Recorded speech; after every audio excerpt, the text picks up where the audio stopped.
What's up mga ka-movie? Balitang movies muna tayo. Ayan, medyo matagal akong di nakapag-update guys. Na-busy kasi nung December and bumisita ako ng Pinas. And then pagbalik dito, nagkasakit ako halos mga 1 week. Anyways guys, meron tayong ilang exciting adventure movies na lalabas ngayong taon. Tara, pag-usapan na natin yan.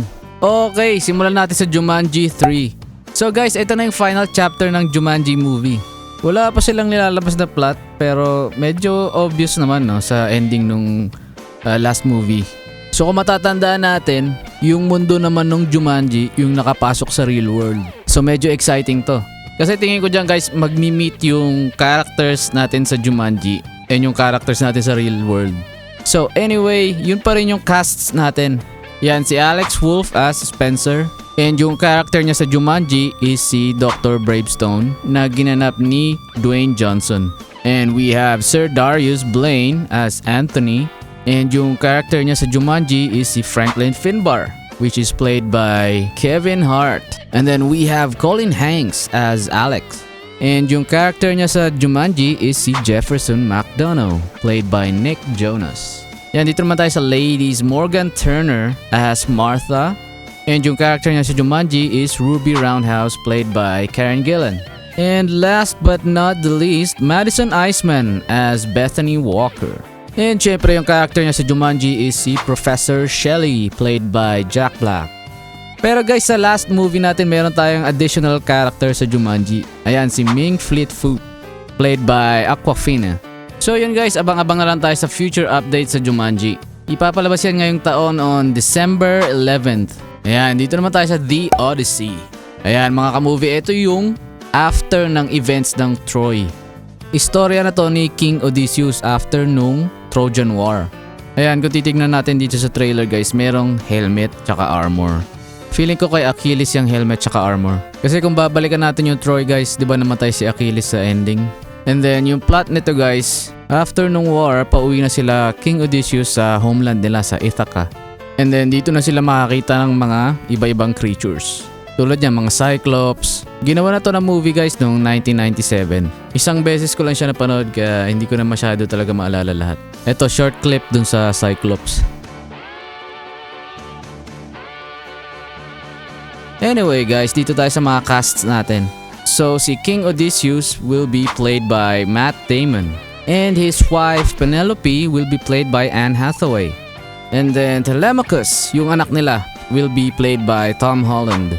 Nandito rin si John Bernthal as Menelaus and Benny Safdie as Agamemnon. Ayan, baka magtaka kayo mga ka-movie kung ba't nandito si Menelaus tsaka si Agamemnon. Hindi to direct sequel do sa 2004 na Troy movie natin. Sa original Greek mythology talaga guys, nag-survive si Agamemnon and Menelaus sa Trojan War.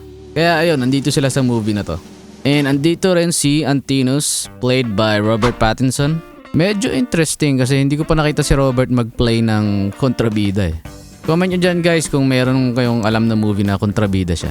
Hindi ko lang sure kung malaki yung role niya dito kasi tingin ko itong movie magpa-focus dun sa mga creatures.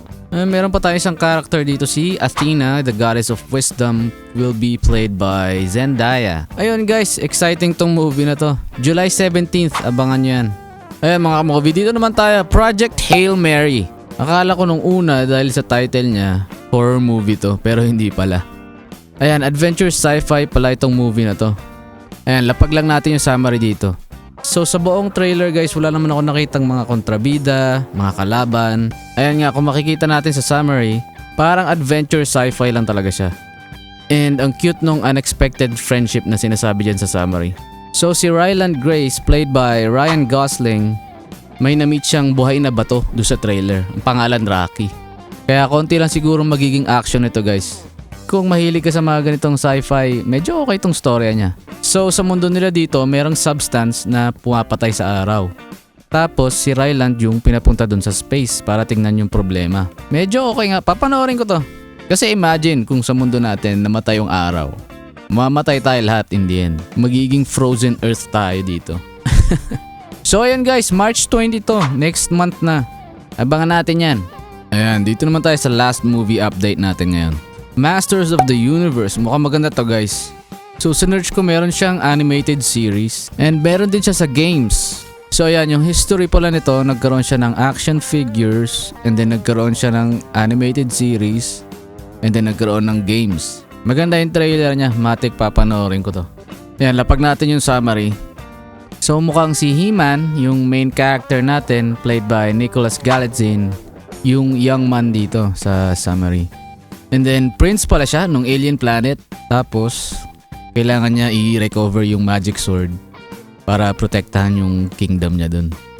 So ayan, makikita na lang natin sa movie kung paano siya naging prince dun sa alien planet na mukhang hindi niya naman alam sa umpisa. And then tingin ko yung main kontrabida natin dito, ito, si Skeletor, played by Jared Leto. Ayan, mukhang matindi bakbakan nito sa dulo. Kaya excited din ako sa movie na to. Adventure siya, sci-fi, tapos may action. So ayun mga ka-movie, abangan na lang natin siya. June 5th pala siya papalabas. Ayun guys, ito lang movie balita natin ngayon. Maraming salamat sa pagtambay. Balik kayo sa next video natin and pag-uusapan naman natin ng mga crime, horror, thrill movies na lalabas ngayong taon. Ayan, kung mahilig ka sa mga ganyang genre, sa next video, tara, pag-usapan natin yan. Subscribe ka na rin ka-movie para sa mga future updates. O paano? Kita-kits sa next video. Ingat!